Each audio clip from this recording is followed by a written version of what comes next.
अस्सलाम वालेकुम viewers, campus शुक्रिया के साथ हाजिर हैं। व्यूअर्स, पिछली एपिसोड में मैंने एक बहुत चुभता हुआ सवाल पूछा था और वो ये था कि does Muslim blood matter, does Muslim life matter.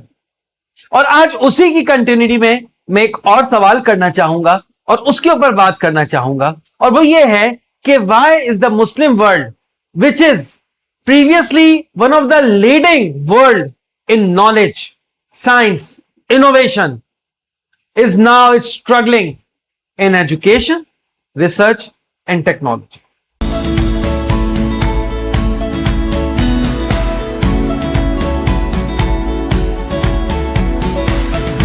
So viewers, एक ऐसी सिविलाइजेशन जिसने प्रोड्यूस किया इब्न सीना, जिसने प्रोड्यूस किया अल ख्वारिज़मी, जिसने प्रोड्यूस किया इब्न हैतम और जैसे बेतहाशा रिसर्च स्कॉलर्स, जिन्होंने तिब के अंदर काम किया, जिन्होंने सोलर सिस्टम के ऊपर काम किया, जिन्होंने मैकेनिक्स के ऊपर काम किया, जिन्होंने मैथमेटिक्स के ऊपर काम किया, आज वो लेगेसी कहां चली गई? इन तमाम साइंसदानों की जो आल औलाद थी वो उनकी नॉलेज को कैरी क्यों नहीं कर सकी? क्यों मुस्लिम उम्मा जो है वो तालीमी मैदान में पीछे रह गई? और आज हम इस चीज को बहुत शिद्दत से महसूस करते हैं जब हम ये देखते हैं कि आज की जो जंग है वो जंग सिर्फ असलहे से नहीं जीती जा सकती, वो सिर्फ बड़ी फौज से नहीं जीती जा सकती। जज्बा तो जरूरी है, लेकिन असल अहमियत आजकल के दौर में जो हो गई है वो है टेक्नोलॉजी की, जिसमें अनफॉर्चुनेटली मुस्लिम उम्मा बहुत ज्यादा पीछे है। पिछले दिनों एक प्रोग्राम, मैं नाम नहीं लेना चाहूंगा, एक चल रहा था हमारे घर पे, जिसको मैंने देखा और मुझे बहुत ही इंतहा से दुख हुआ कि हम उस प्रोग्राम में 1 के टेबल के ऊपर, 7 के टेबल के ऊपर, 9 के टेबल के ऊपर बाइक्स दे रहे हैं। कोई भी एक एकेडमिक रिलेटेड सवाल वो हमें नहीं आता, किसी भी शायर के बारे में हमें नहीं पता। जितनी भी ऑडियंस बैठी हुई है वो बिल्कुल इस लिहाज से बिल्कुल एकेडमिकली निल है। अच्छा चलें, अगर हम एकेडमिकली निल है तो हो सकता है कि हम फन में, खेल में, डांस करने में अच्छे हों, उसमें भी अगर आप देखें तो सिर्फ मजाक के अलावा कुछ नहीं हो रहा होता। इसका मतलब यह हुआ कि मिन हैसुल कौम हम लोग जो हैं वो बहुत ज्यादा पीछे हो गए। तो इसमें अगर हम बात करें, और मैं सिर्फ पाकिस्तान के तनाजुर में इसकी बात नहीं करूं, अगर मैं ओवरऑल मुस्लिम उम्मा की बात करूं तो हम पूरी दुनिया से बहुत पीछे रह गए हैं। हमारे तो नमाज पढ़ने के लिए जानमाज, तस्बीह, टोपी, कौमी झंडे, ये तक चाइना से आ रहे हैं। हम ये चीजें भी प्रोड्यूस नहीं कर पा रहे हैं। ऐसा क्यों है? इसकी कुछ वजूहात हैं, जिनमें से सबसे बड़ी और सबसे पहली वजह जो है वो है वीक एजुकेशन सिस्टम। अगर आप देखें तो दुनिया में जितने भी वेस्ट कंट्रीज हैं, इसमें और मुस्लिम उम्मा के अंदर जो एजुकेशन सिस्टम है उसमें बहुत बड़ी डिस्पैरिटी है। हमारा फोकस जो है वो रेक्टिफिकेशन के ऊपर ज्यादा होता है rather than going for critical learning. अच्छा, इसके अंदर एक ज़िमनी बात मैं करता जाऊं, हम अगर पाको हिंद की बात करते हैं तो वहां पे ये चीज बहुत ही गलत तरीके से इनकलकेट की गई कि दीनी तालीम अलग है और दुनियावी तालीम अलग है, जबकि इससे पहले जितने भी अजीम मुस्लिम साइंसदान गुजरे हैं उनमें से बहुत ज्यादा दीनी तालीम में भी अच्छे थे और दुनियावी तालीम, रिसर्च और इनोवेशन में भी अच्छे थे। तो सबसे पहले तो हमें ओवरऑल मुस्लिम उम्मा से इस डिवाइड को खत्म करना पड़ेगा कि दुनियावी तालीम और दीनी तालीम दो अलग अलग ट्रैक हैं। मेरे ख्याल से ये एक ही ट्रैक है जिसको हम लोगों ने बाइफ्रिगेट कर दिया है, जिसकी वजह से बहुत ज्यादा बिगाड़ मुस्लिम उम्मा में तालीमी मैदान में आया है। जब हम एजुकेशन की बात करते हैं तो इसी से रिलेटेड, क्योंकि देखें हर चीज में चाहिए पैसे, जब हम एजुकेशन की बात करते हैं तो इससे रिलेटेड हम एजुकेशन पे इन्वेस्ट कितना करते हैं, दूसरा फैक्टर ये भी है। बाय एंड लार्ज मैं डिफरेंट स्टैटिस्टिक्स देख रहा था इंटरनेट पे, मुझे नजर आया कि जितने भी मुस्लिम कंट्रीज हैं वो 0.2%, 0.3%, at max 0.5% of the total GDP जो है वो एजुकेशन पे इन्वेस्ट करते हैं, जबकि वेस्ट जो है वो इन्वेस्ट कर रहा है 2 से 4% और कुछ जगहों पे 5% भी इन्वेस्ट हो रहा है। 0.5 और 2% में भी बहुत बड़ा फर्क है। यानी कि पहला तो आ गया वीक एजुकेशन सिस्टम, दूसरा हमारे पास आ गया लो इन्वेस्टमेंट इन एजुकेशन, तीसरा मसला जो पूरी मुस्लिम उम्मा का है वो है political instability, irrational governance system and powers and conflict. अगर आप मुसलमानों की हिस्ट्री देखें तो रीसेंट हिस्ट्री में भी आपको सबसे ज्यादा नजर आएंगे मुस्लिम जिसमें जो है गवर्नेंस के सिस्टम प्रॉपर नहीं बने, ना ही इस्लामिक डेमोक्रेसी है ना ही कंटेम्प्रेरी डेमोक्रेसी है।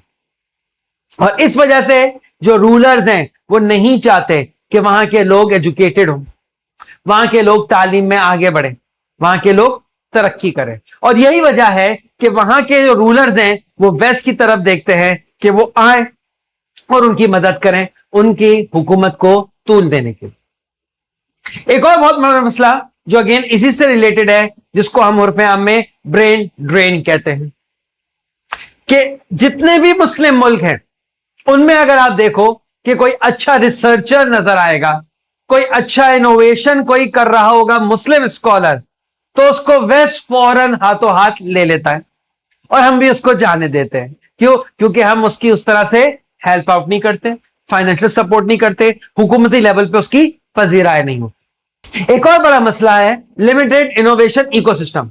हमारे यहां एकेडमिया टू एकेडमिया लिंकेजेस नहीं है, हमारे यहां एकेडमी टू इंडस्ट्री लिंकेजेस नहीं है, हमारे यहां एकेडमिया टू गवर्नेंस लिंकेजेस नहीं है। होना तो यह चाहिए था, एक ट्रायंगल होना चाहिए था जिसमें एकेडमिया, गवर्नेंस और इंडस्ट्री मिलके काम करें। हमारे यहां यह ताल्लुक भी बहुत ज्यादा वीक है। एंड फाइनली जो एक बहुत बड़ी वजह है और जिस वजह से इस चैनल की भी जो है बुनियाद पड़ी, वो है lack of proper career counselling. हमारे यहां बच्चों को यही नहीं बताया जाता कि उन्हें तालीम क्या हासिल करनी है, कैसे हासिल करनी है, उनका वो कौन सा स्ट्रेंथ एरिया है जिसमें उन्हें जाना चाहिए और कौन सा एरिया है जो आगे जाके उनके लिए अच्छा और बेहतर साबित हो। किसने साइंस एंड इनोवेशन में जाना है, किसने बिजनेस एंड एंटरप्रेन्योरशिप में जाना है, किसने टेक्नोलॉजी में जाना है, किसने humanities, social, arts and culture में जाना है। जब तक ये चीजें क्लियर नहीं होंगी, प्रॉपर काउंसलिंग हमारे यहां नहीं होंगी, जो कि मुझे कम से कम पाकिस्तान और मैं नियर बाय मुस्लिम मुल्कों को देखता हूं तो वहां पे बहुत ज्यादा काउंसलिंग का कल्चर नजर नहीं आता।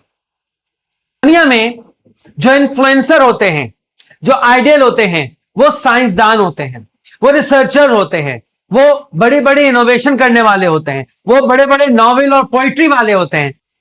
जबकि हमारे यहां जो इन्फ्लुएंसर हैं वो हैं टिकटॉकर, वो हैं यूट्यूबर्स और वो हैं इंस्टाग्राम पे रील्स एंड पोस्ट डालने वाले। ये एक बहुत बड़ा मसला है जिसको हमें अलाइन करने की बहुत ज्यादा जरूरत है। व्यूअर्स, तालीम से हम हमेशा से दूर नहीं थे। जैसे कि मैंने पहले भी कहा कि बहुत बड़े रिसर्चर्स, इनोवेटर्स एंड स्कॉलर्स गुजरे हैं, लेकिन जब दीन और इनोवेशन को आपस में मिलाया गया तो वहां से सबसे ज्यादा मसला शुरू हुआ। जबकि हमारा दीन तो हमेशा से तालीम और तहकीक और रिसर्च के ऊपर बहुत ज्यादा फोकस करता है। अगर आप कुरान और हदीस को मुताला करें तो आपको नजर आएगा जहां जहां तालीम की बात है वहां वहां तरबियत की बात है, वहां वहां तहकीक की बात है।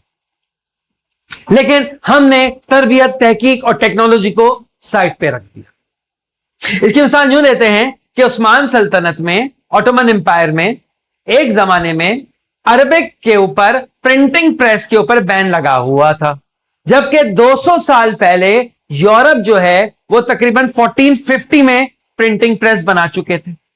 तो उनके लिटरेचर प्रॉपर तरीके से जाते थे, दुनिया भर में उनकी किताबें प्रॉपर तरीके से जाती थी, जिसने डेफिनेटली उनको तालीम के मैदान में बहुत आगे कर दिया। और हमने ये चीजें अडॉप्ट की तकरीबन 250-300 साल बाद। यह है वो मसला। एक मसला और नजर आता है मुझे जब मैं पाकिस्तान से पहले की हिस्ट्री देखता हूं, अपने मुगल एम्पायर्स को देखता हूं, तो मुझे नजर यह आता है कि वेस्ट एक जमाने में हार्वर्ड, ऑक्सफोर्ड बना रहा था।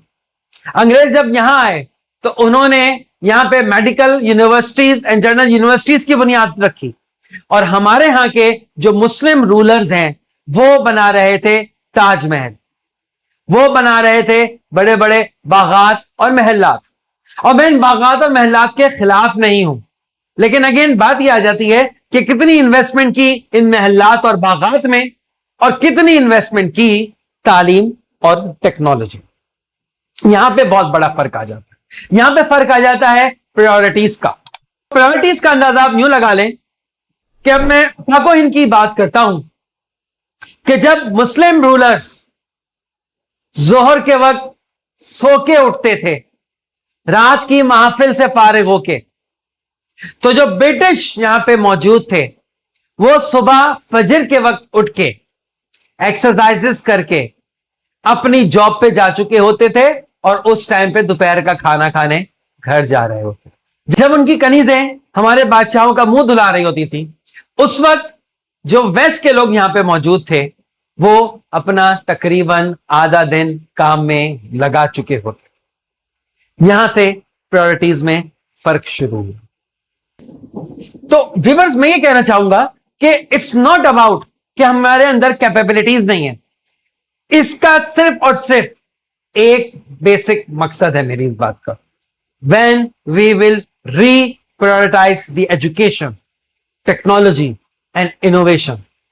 جب تک ہم اس کو prioritize نہیں کریں گے, we will not be able to lead the world again. اور دنیا اسی طرح سے ہمارے ملکوں پہ قبضہ کرتی رہے گی, استحصال کرتی رہے گی. آپ نے میرے تھمبنیل میں بھی دیکھا ہوگا, میں نے لکھا ہوا ہے 25% and doing nothing. میں اپنی آج کی ایپیسوڈ اس بات پہ, اس اسٹیٹسٹکس پہ ہی آپ کو سوچنے پہ مجبور کرنے پہ چھوڑ کے جاؤں گا کہ ہم کر کیا رہے. ٹوٹل مسلم پاپولیشن تقریباً 2 ارب کے قریب ہے. That makes around 25% of the total world population. لیکن اس میں جو سائنٹیفک پبلیکیشنز ہیں ہمارے ہیں مسلم اسکالرس کی, وہ صرف 6%. گلوبل پیٹنٹس, چاہے وہ میڈیسن میں ہو, چاہے وہ ڈفرنٹ ڈیوائسز میں ہو, چاہے وہ ٹیکنالوجی میں ہو, مسلم اسکالرز نظر آتے ہیں صرف 1.6%. اور اوور آل اگر ہم بات کریں ریسرچ کی اسپینڈنگ جو ہے وہ ہماری, میں پہلے ہی بات کر چکا ہوں, 0.5% ہے, جو کہ بہت ہی کم ہے as compared to other countries. اور اسی طرح سے اگر ہم بات کریں ریسرچ اینڈ انوویشن میں, تو ایک پیرامیٹر ہے QS رینکنگ. اس کے اندر ٹاپ 50 میں ایک بھی مسلم یونیورسٹی آپ کو نظر نہیں آئے گی, اور ٹاپ 200 میں میرے خیال سے 3 یا 4 یونیورسٹیز ہیں جو اس رینکنگ میں ٹاپ ریسرچ انسینٹیوز یونیورسٹیز آتی ہیں. یہاں سے پتہ لگتا ہے سائنس کو لے کر, ٹیکنالوجی کو لے کر ہم کتنا زیادہ بیکورڈ ہو. تو یاد رکھیے گا, جب تک ایجوکیشن, ریسرچ, انوویشن اور ٹیکنالوجی ہمارے ہاتھ میں نہیں آئے گی, we can not be a world leader. ہمیں فالوور ہی رہنا پڑے گا, چاہے فیس بک سے یوٹیوب تک ہو, چاہے ایپل سے سیمسنگ تک ہو, چاہے چیٹ جی پی سے اور دوسرے AI انجنز تک ہو, چاہے جتنے بھی کمپیوٹرز ہیں اس سے لے کر internet, wi fi, electronic and mechanical devices تک ہو, ایون جو روز مرہ استعمال کی چیزیں ہیں, جو پروڈکٹس ہیں اور ان سے ریلیٹڈ جتنی بھی مشینری ہے وہ ہو, چاہے دوائی ہو, چاہے اسلحہ ہو. ہم کسی بھی فیلڈ میں اس وقت جو ہے انوویشن کی طرف نہیں جا رہے. We are just the follower, and follower can not be a leader. ہمیں لیڈر بننا ہے تو we have to switch our priorities. We have the population, we have our legacy and history, we have potential, but it's just a matter کہ کب ہم اس کو پرائورٹائز کریں اور کب ہم تعلیم کو سب سے اوپر لے کے آئیں, اور ہم یہ نعرہ لگائیں education first because Muslim life matter. اگلی ایپیسوڈ کے لیے کیمپس ٹو کیری کے ساتھ جڑے رہیے گا. انشاءاللہ آپ لوگوں سے دوبارہ ملاقات ہوگی. اللہ حافظ.